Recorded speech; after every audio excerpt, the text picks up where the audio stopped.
அன்பு நண்பர்களுக்கு வணக்கம்.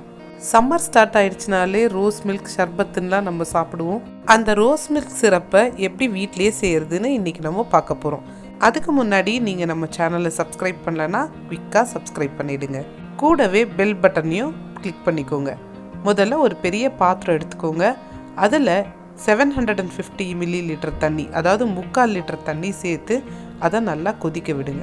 அது கொதிக்கிற நேரத்தில் ஒரு சின்ன பீட்ரூட்டை நம்ம தோல் உரித்து பெரிய பெரிய ஸ்லைஸாக போட்டு வச்சுக்கலாம். இப்போது தண்ணி கொதிச்சிருச்சு. நம்ம கட் பண்ணி வச்சுருக்கிற பீட்ரூட் பீசஸை தண்ணியில் சேர்த்துக்கலாம். இனிமேல் ஃப்ளேமை லோவில் வச்சுட்டு மூடி போட்டு ஒரு 10 நிமிஷம் வேக விடலாம். 10 நிமிஷம் கழித்து பார்த்திங்கன்னா அந்த பீட்ரூட்டோட அழகான ரெட் கலர் ஃபுல்லாக தண்ணியில் இறங்கியிருக்கும். இனிமே நம்ம இந்த பீட்ரூட் பீசஸை தண்ணியிலேருந்து எடுத்துடலாம்.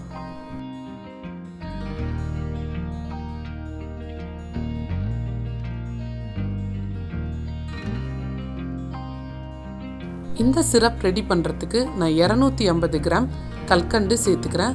கல்கண்டு இல்லைன்னா நீங்கள் அதே அளவு சர்க்கரையும் சேர்த்துக்கலாம். இப்போ பார்த்தீங்கன்னா நம்ம சேர்த்த கல்கண்டு எல்லாம் கரைஞ்சி போச்சு. அடுத்தது ரோஸ் பெட்டல்ஸ் நம்ம சேர்த்துக்கலாம். இந்த சிரப் செய்யறதுக்கு நான் food grade dried rose petals, அதாவது டார்க் பிங்க் ரோஸ் பெட்டல்ஸ் நான் சேர்த்துக்கிறேன். இது 10 கிராம். 10 கிராம் 10 ரூபாய்க்கே மார்க்கெட்டில் அவைலபிளாக இருக்குது. இது ஃபுட் கிரேட் ரோஸ் பெட்டல்ஸ். இதை 5லேருந்து 7 நிமிஷம் நல்லா தண்ணியில் கொதிக்க விட்டிங்கன்னா அதோட ரெட் கலர் எல்லாமே அந்த சிரப்பில் இறங்கிடும். இந்த ஸ்டெப்க்கு அப்புறம் நம்ம ரோஸ் சிரப்போட கன்சிஸ்டன்சியை செக் பண்ணிக்க வேண்டியது தான். அது பார்த்தீங்கன்னா குலாப் ஜாமுனுக்கு நம்ம ஜீரா காய்ச்சிற பதத்தில் இருக்கணும். அதாவது தொட்டா பிசு பிசுன்னு எண்ணெய் மாதிரி இருக்கணும். அதுதான் கரெக்ட் கன்சிஸ்டன்சி. அந்த ஸ்டேஜ் ரீச் ஆனவுடனே நீங்கள் ஸ்டவ்வை ஆஃப் பண்ணிக்கோங்க. கடைசியாக நல்ல ஒரு ஸ்ட்ராங்கான ரோஸ் ஃப்ளேவருக்காக இந்த மாதிரி 1 இல்லை 2 பன்னீர் ரோஸ் ஆட் பண்ணிக்கோங்க.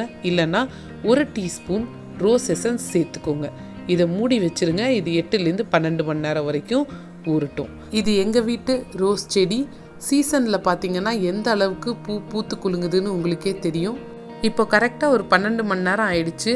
நல்லா அந்த ரோஸ் எல்லாம் சிரப்பில் ஊறி ஸ்ட்ராங்கான ரோஸ் ஃப்ளேவர் அண்ட் பியூட்டிஃபுல்லான ரெட் கலரோட சிரப் ரெடி ஆயிடுச்சு.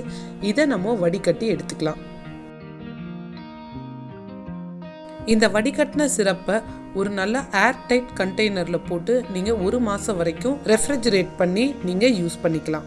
நீங்களும் உங்கள் வீட்டில் உங்கள் குழந்தைங்களுக்கு கெமிக்கல் இல்லாமல் சூப்பராக ரோஸ் மில்க்ஸும் ஷர்பத்தும் ரெடி பண்ணி கொடுக்கலாம். மீண்டும் உங்களை சூப்பரான ஒரு வீடியோவில் அடுத்த வாரம் சந்திக்கிறேன். நன்றி.